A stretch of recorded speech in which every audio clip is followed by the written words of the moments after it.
This is TLV1.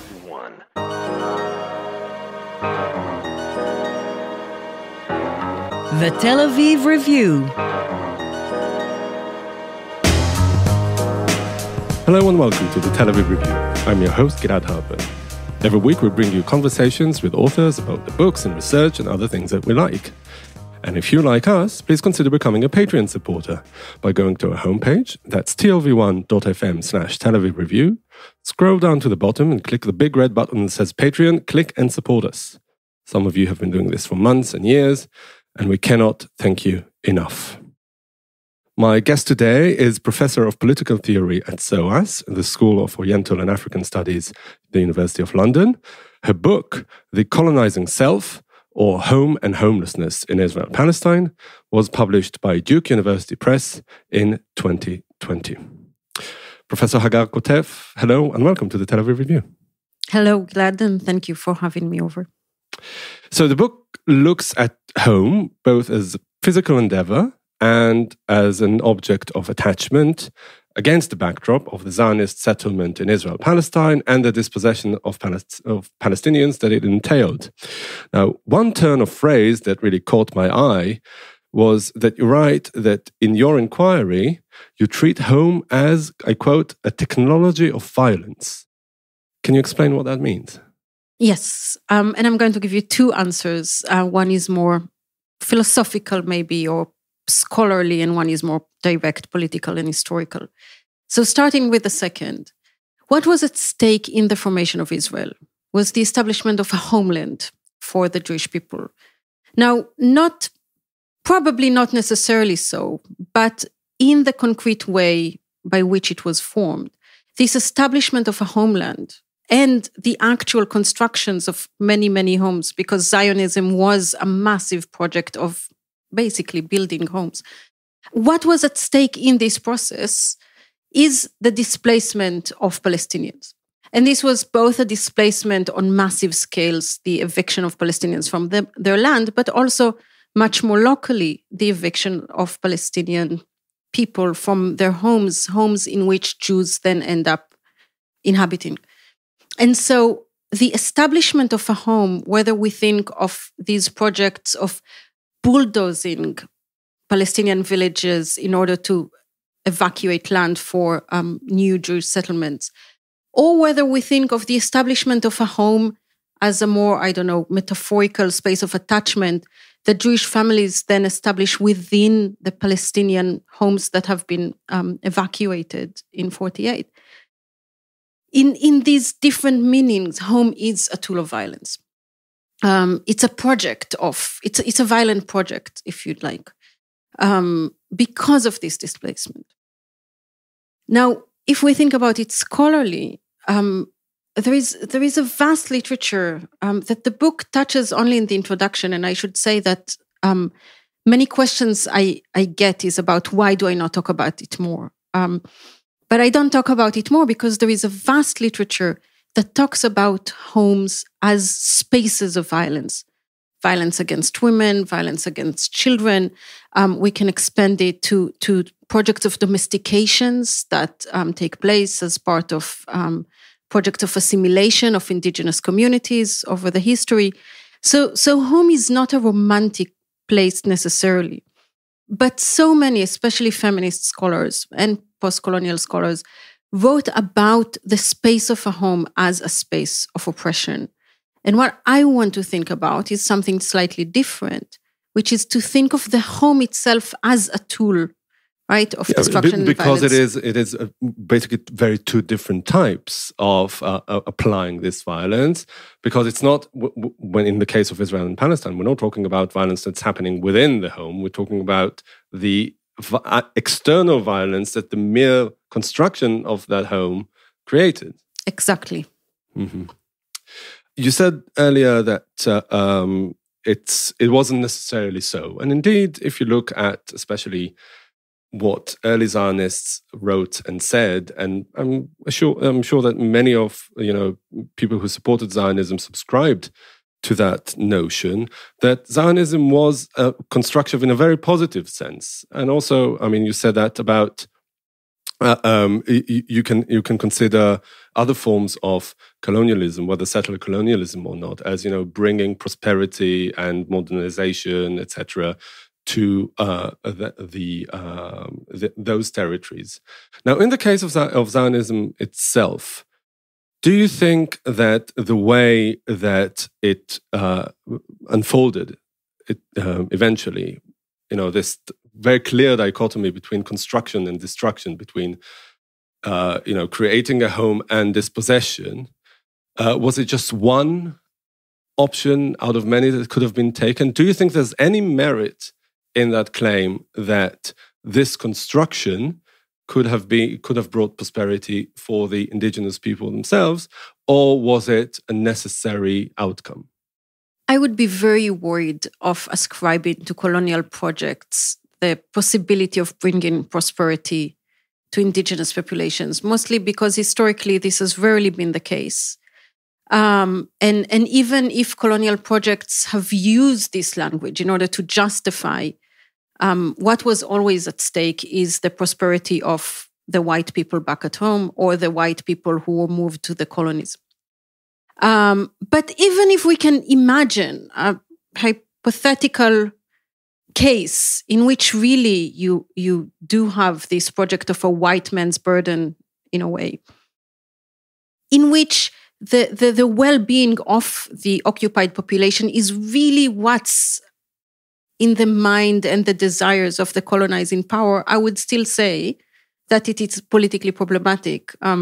So going back to the hypothetically, I think it's a problem because eventually, right, it would be the right of the people, right, to determine who runs their country, what is the content of the ideology by which they live, what is the identity that they seek to have. And so this idea that we can impose from the outside something that is eventually liberating is for me a very flawed idea. But I'm not so sure that liberating is really what I meant, but if you look at the settler colonial model, as opposed to just any other imperial and colonial, I mean, with actual people who are coming to a certain territory in order to inhabit it and stay rather than just exploit it, right? That's more or less what a settler the settler colonial model means.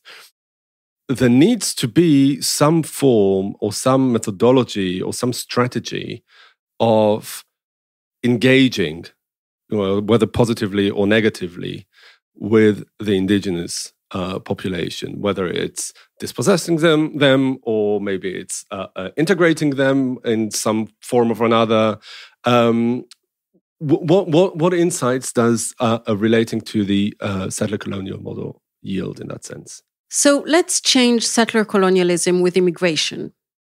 And then let's change the idea that the person who comes to another land needs to integrate the indigenous population and replace it with the idea that the person who comes to another land that is already inhabited by other people needs to integrate themselves to that land, right? And I think this would be the non-colonial mode of sharing a land, right? So if someone comes elsewhere, there is a really beautiful moment in which in a different paper I wrote with Yuval Ivri, we looked at Palestinian Jews, so Jews who were in the land of Palestine before Zionism. And when the Jewish immigration begins to come from Europe, they basically say, you are more than welcome, but you are our guests. And you would never have imagined coming to someone else's home and determine how they would behave in their own home. So you're welcome to come. You're welcome to learn the language. They all spoke Arabic. You're welcome to help us build a prosperous society together. But it needs to be a shared project. Once we start thinking of it as, okay, we're coming here. This is the rule of the land. We are the rule of the land. And now you need to integrate into our new rules. Then already you're engaged in an oppressive project, which I would be against. Mm-hmm. So also what you spend a lot of time in the book is really the effects of these acts of dispossession on the dispossessor, if that's a word, rather than the dispossessed, which is normally how you look at dispossession, right? The victims of a dispossession. And that is, how much of, scholarly and political attention has been ascribed to the victims of that dispossession rather than what it does to the people who affected it, whether they themselves did it explicitly or were just the beneficiaries of that. Can you develop this? Yes, I want to say both why it was important to me and why I think it's important in general.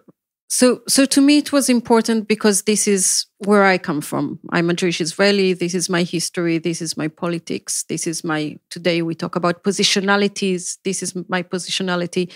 And I felt that if I have a place from which I should write about these questions, this is the place.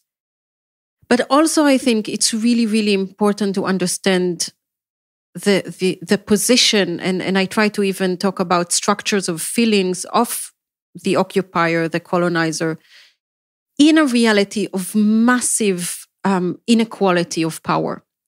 Because in such a massive inequality of power, the end of colonization or the end of the oppressive structure, no matter how we want to call it, and my stake is not in saying this is settler colonialism, Zionism is colonialism, Zionism is blah, blah, blah.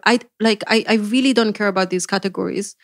I care about a reality of violence that needs to be put into an end.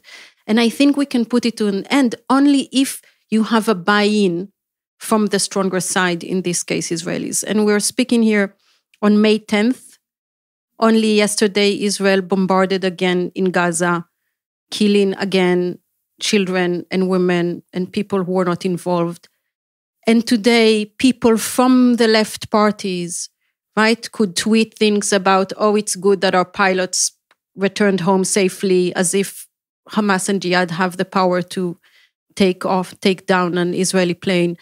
Talking about kids who were murdered by Israel, basically because it was clear that they were there and that they will die as a result.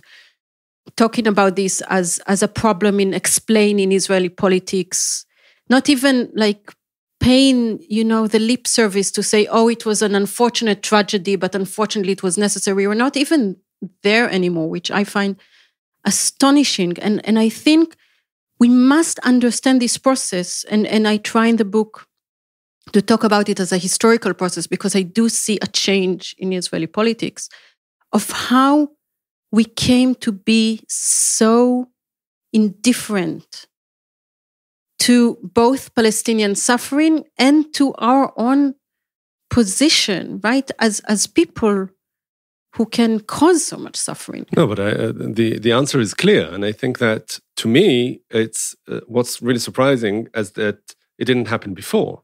Because basically the things that you touch upon in the book is really that the mere existence, the raison d'etre of the Zionist endeavor is the destruction and the dispossession of the Palestinians, right? So in order to justify your very mere existence, you've got to do all those things that you're talking about what happened very recently and what's happened over the 75 years that Israel has existed, right? Not treating the loss and the defeat and the tragedy of the Palestinians as something that undercuts in any way whatever Zionism did to us, i.e. building our home. Yes, which brings us back to your question about necessity, right? Could there be a project, and again, I don't want to call it a Zionist project, but could there be a project of Jewish Israelis being in that land that takes a different form? And I think I want to go back to disagreeing with your original question. I think that whereas the vast majority of Zionist threads at the time were very much dependent upon not the idea that this is an empty land, but about the possibility to create an empty land in order to then claim it as an empty land. And they knew very well, and when you look at their diaries, they knew, that this was not an empty land. So the main strand of Zionism was very much about what you just now said, about displacement and dispossession and expulsion, and flattening the land so that there could be a Jewish home there.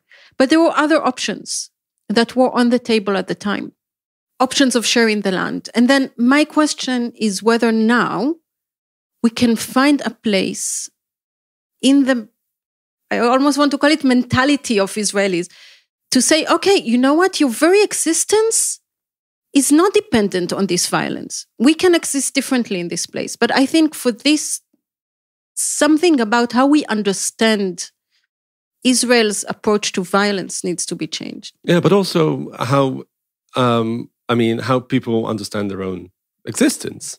I mean, what can there be, in your view, an operative political prospect that is not saying to Israelis, you've got now to undo everything that you believe to be the right thing, every marker of your very basic marker of your identity? First of all, the advantage of being a political theorist rather than a policymaker is that I don't need to have an operative solution.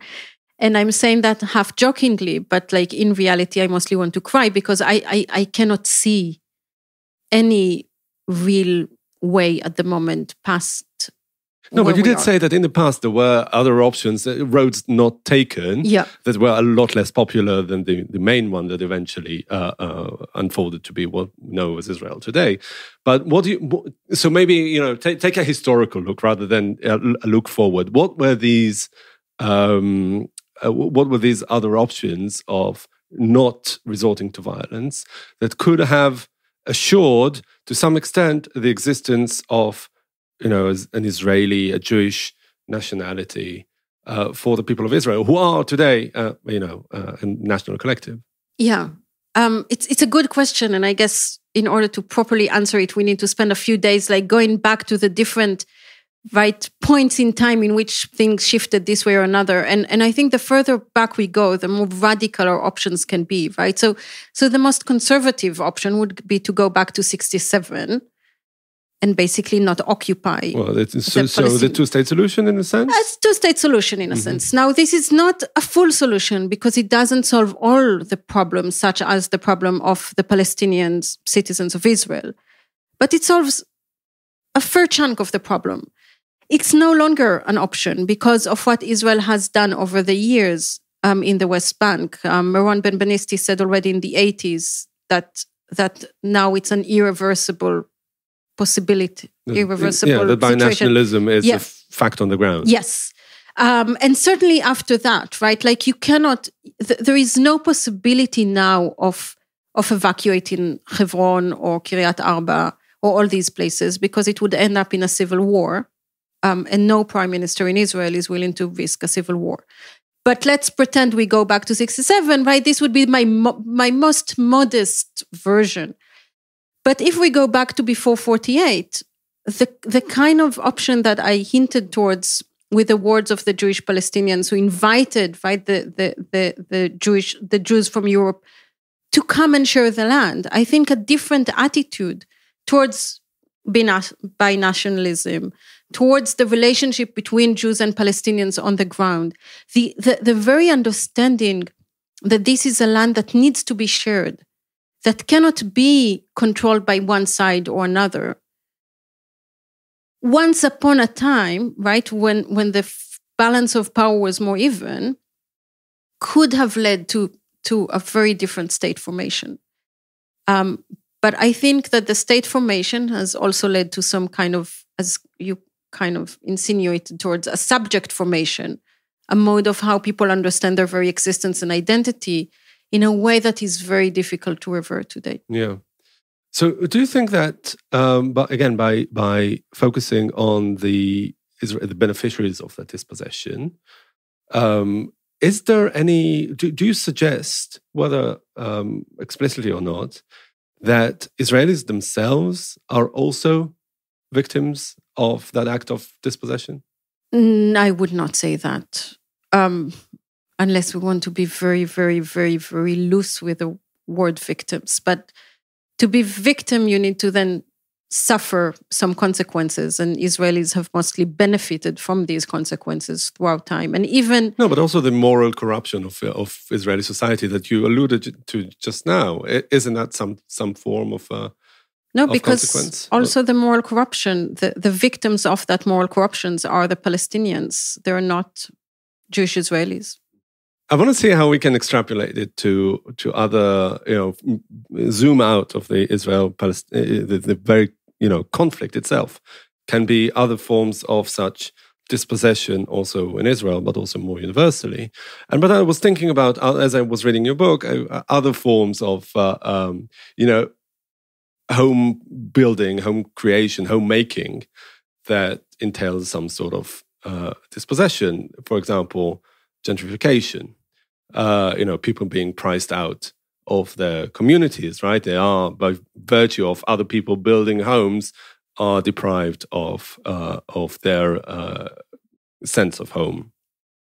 And also migration to an extent, not just refugees, but also, even expats, let alone asylum seekers, people who are forced out of their, what they know as home and try to build home somewhere else. What do you think that your inquiry about Israel-Palestine meets these other forms?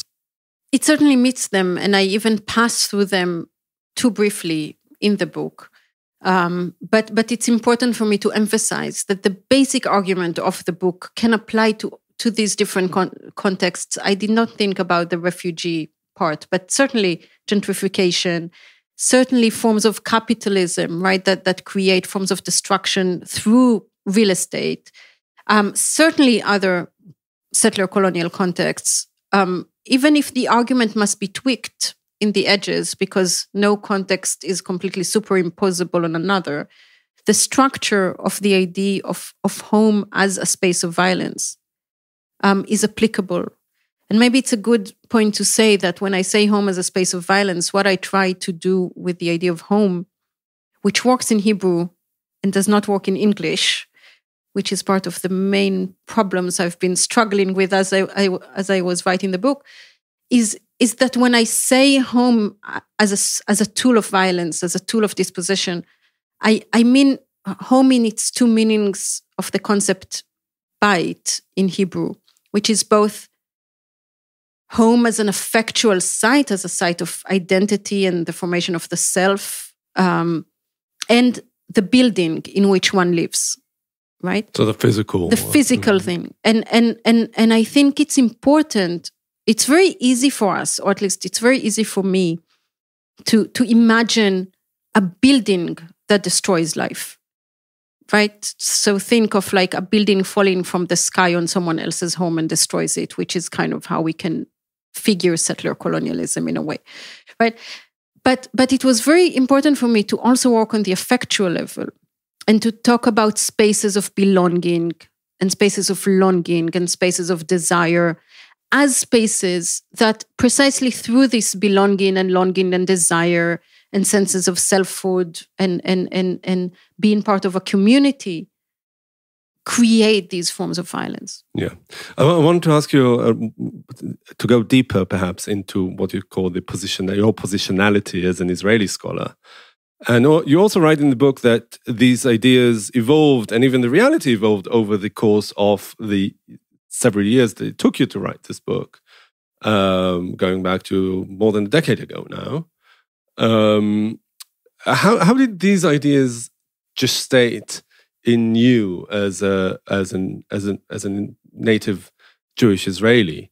I mean, from the from maybe were the seeds inseminated in your childhood while you were still living in Israel? Was relocating to Europe, was it part informed your inquiry in any way? I'm trying to ask you about the intellectual process and also the affective process that it involved. I'm not entirely sure. I think there was something about the relocation, which was to the US at first, that maybe allowed me to see change more clearly because I saw it in jumps rather than a continuum. But I very, very vividly remember, so I was in the US from 2005 until 2012. And while I was there, I kept one leg in a research institute in Tel Aviv called the Minerva Center for Humanities at Tel Aviv University. And so I would go back there and I would be involved in discussions and a lot of the more political discussions and like on the verge between the political and the theoretical were kind of driven from the impulse, an impulse that I think is very dominant in critical theory at large and about which I also write in the book, to render violence visible, right? At the time, to say apartheid, to say settler colonialism, to even say, you know, the moral corruption, as you said now, were like big things, big terms that no one used.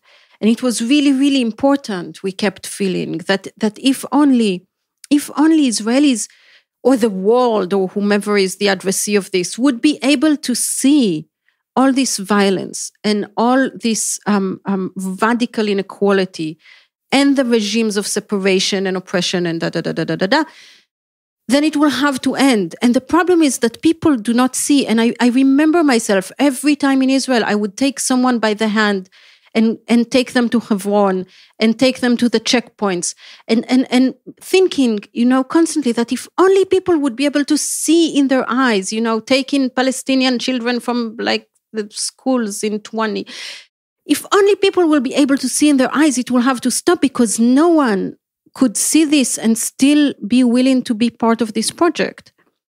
And I remember coming back to Israel 2012.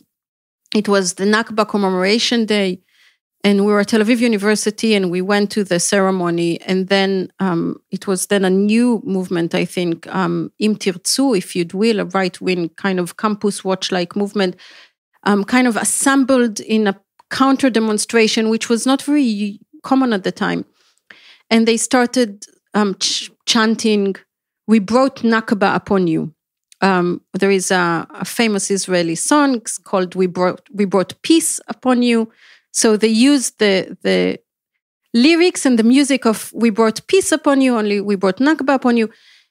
And I thought to myself, okay, they do not deny the fact that the Nakba took place, which used to be the common. Right? When you said Nakba, people would say, Nakba, what are you talking about? There was never Nakba. Palestinian left because blah, blah, blah, because the leaders of the Palestinian nations told them to do that. But then people acknowledging the fact that the Nakba took place and calling for a new Nakba without even reflecting on the meaning, the historical and political meaning, or actually, you know what, now I'm sinning with the same sin I'm trying to, right? I don't think that they were not reflecting on the meaning. I think they were very aware of the meaning and still embracing that meaning. And it was at that point that I thought, okay, all this political project of making violence more visible, of making people aware of the situation, is not going to solve the problem. And maybe it's even part of the problem, because we're only entrenching people in this sense of existential identity to which you refer before. And so we must think from the start of what a political critique looks like. Well, and on this note, I hope that all our listeners will reflect on what political critique looks like. And I'd like to thank you, Professor Hagar Kotef, author of the book, The Colonizing Self, or Home and Homelessness in Israel-Palestine.